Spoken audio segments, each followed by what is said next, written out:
আমরা মানছি না যে এটা এটা একজন কাজ, এখানে একাধিক মানুষ জড়িয়ে আছে। I would repeat myself.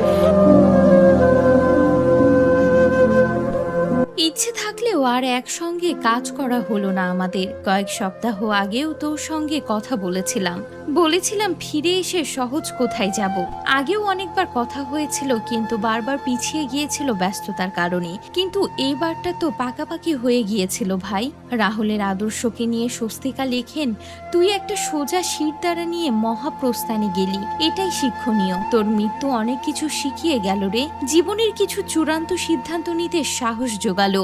কাজ পায় আর না পায় সেগুলোতে অনড় থাকবো। মনে না করতে চাইলেও ফেসবুক মনে করিয়ে দেয়। অন্য সময় হলে একগাল হেসে তোকে ছবিটা পাঠাতাম। কত স্মৃতি।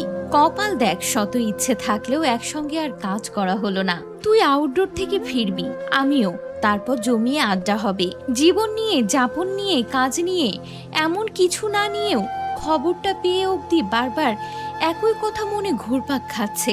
বারংবার মেয়েকে বলছি বড্ড দেরি হয়ে গেল, আর তো কোনোদিন কথা হবে না, দেখা হবে না, কাজ করা হবে না। আজকাল সবই বিক্রি হয়ে যাচ্ছে ভাই। তুই একটা সোজা শিরদাঁড়া নিয়ে মহাপ্রস্থানে গেলি, এটাই শিক্ষণীয়।